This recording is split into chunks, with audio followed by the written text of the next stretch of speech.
Welcome everyone. My name is Carla Bihari. I am a racial justice and somatic health equity educator. Today's practice is a centering practice, an embodiment practice, specifically to be used in experiences of racial and oppression-based trauma. So one of the things that colonialism does is that it teaches us that our bodies are not worthy of taking up space. It teaches us that parts of our body should be hidden. Experiences of racial and oppression-based trauma can create a real dysregulation in our nervous systems. And instead of being able to regulate for ourselves, we have these spikes in adrenaline, these spikes in cortisol. For some of us, that can feel like heart racing, heart pounding, anxiety, hypervigilance, so where we're always moving and looking around ourselves. It can look like rage, anger, fear. For some of us, in a sense of freeze or a nervous system shutdown, paralysis. It can look like depression, sadness. It can look like bodies that draw forward and hunch themselves forward. When we have this experience of being stressed or anxious on overdrive, sometimes our first inclination is to look for a high intensity activity to match that. So for example, going for a heavy run, doing a hardcore weights workout, jumping on a trampoline, doing power yoga. And while all of those activities are great for our health, they're not always great for our nervous systems when we are in this hyperstimulation. So while those activities might help to relieve or to cover up feelings of stress, they can also create a retraction in our nervous system. So where we end up almost disconnected from our bodies and our nervous system. So we've covered up the symptom, but what we haven't done is to create more of a sense of safety in our bodies.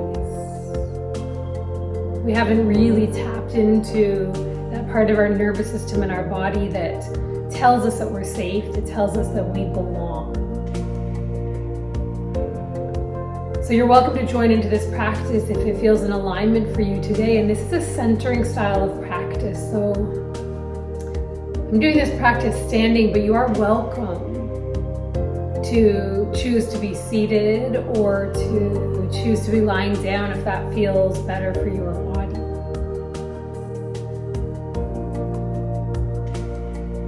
And we often in those high intensity times draw away from things that feel like gentleness, that feel like softness.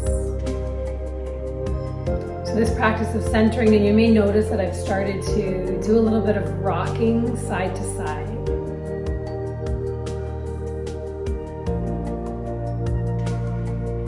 I'm just beginning to feel here sensation of my feet on the floor.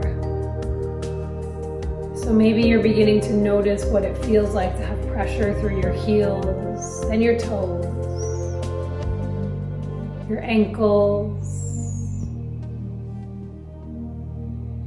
And if that feels right for your body, maybe there's an option to make the movement a little bit bigger so you're swaying through your entire body.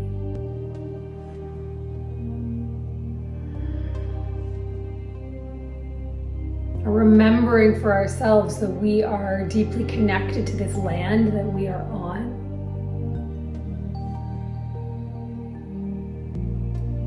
Many of us in racialized bodies, Black bodies, Indigenous bodies have been displaced. Our ancestors have been displaced from their homelands, from their land. And what does that do to a body? can start to feel like we don't know where we belong.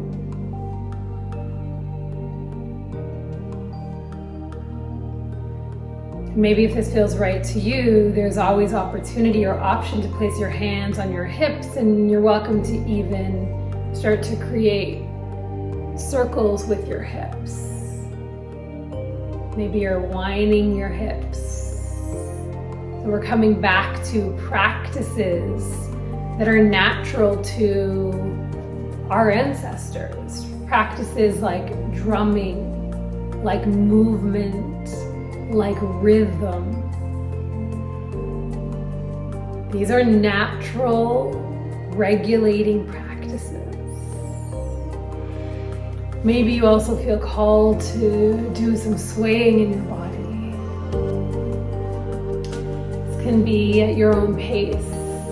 The movements can be bigger or smaller, depending on what feels right for you.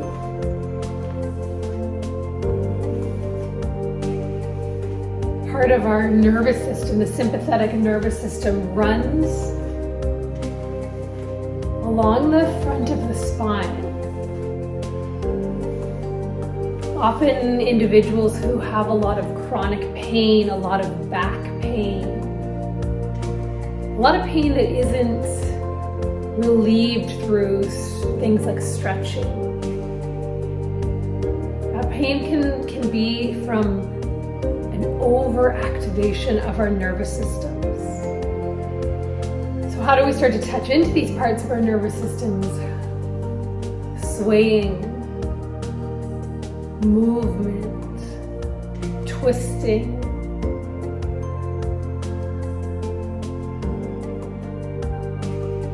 And if you feel to come back to center, your option here is to place your hands on your hips.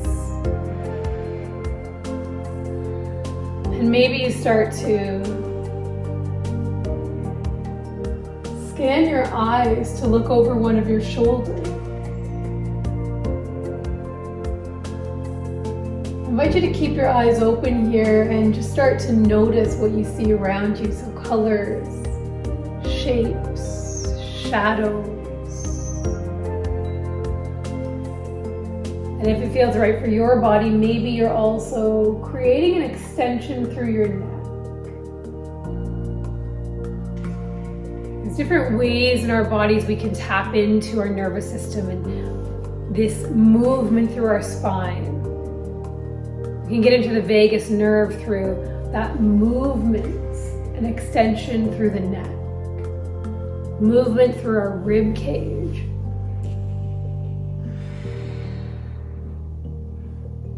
You may find your breath starts to regulate as we move through this practice.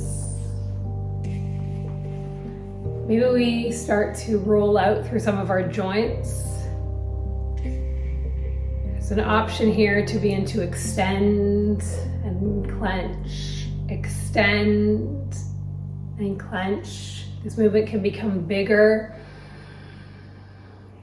and draw forward, again, getting into our spine and our rib cage.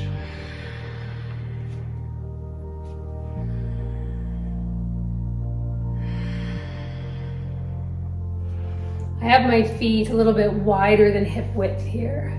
And you'll notice in this centering for myself, I often feel very drawn to movement, to swaying. These practices can be resources for our bodies. Swaying, humming, vibration, rhythm, dance. So I'm going to close the practice today by doing some tapping.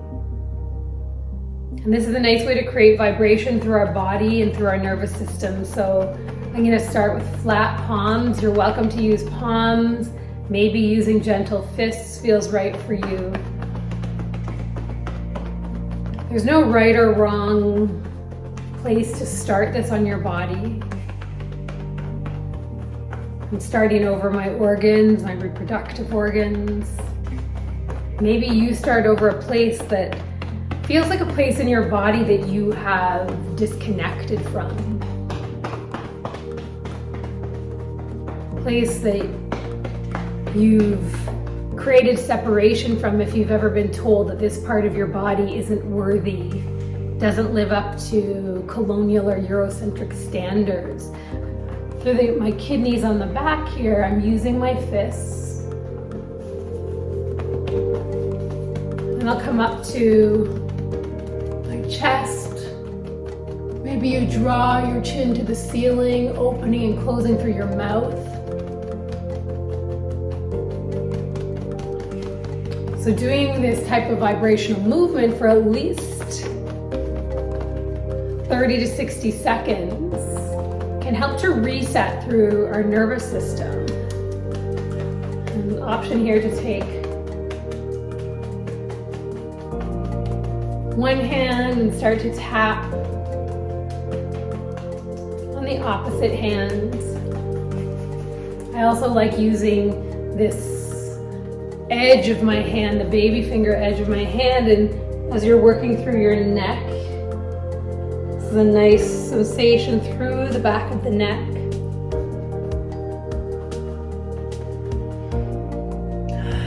And I like to use fingertips on my head and my skull and my jaw. And again, you know what level of vibration can work for you in your body, maybe moving over your hips and your glutes. And then you're welcome to start to take the movement down through your legs. So moving down through one leg. You can bend at your hips as much as feels right for you. Moving through the second leg. In terms of pace, if you feel like your nervous system is overstimulated, so you're feeling a lot of anxiety or hyper stimulation in your body, I like to take this tapping a little slower. If you feel like your nervous system is more in a frozen paralysis mode, where you feel like it's hard to get up, hard to get motivated, what you might call feelings of sadness or depression, I like to keep this tapping a little bit faster. Working to help our body come back to that sense of homeostasis, that sense of balance. I'm going to slow down my tapping to close off this part of the practice in 3, 2, and 1. And I invite you just to pause here. Just check in and notice any sensations you might be feeling through your body.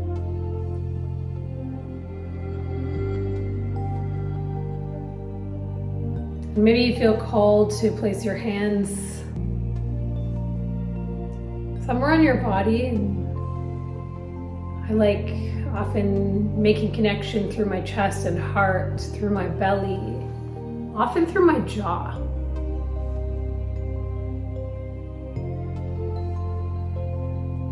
Another practice that we can call into, which is a nice practice to connect to our ancestors, to connect to our lineage, is practices of humming. Humming creates vibration in the body as well.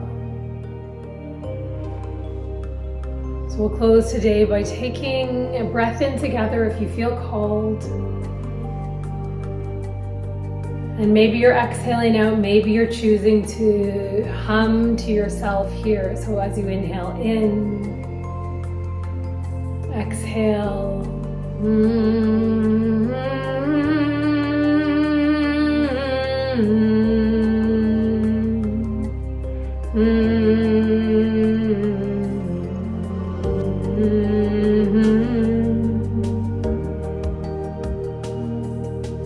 Thank you so much for being here and for joining in this practice.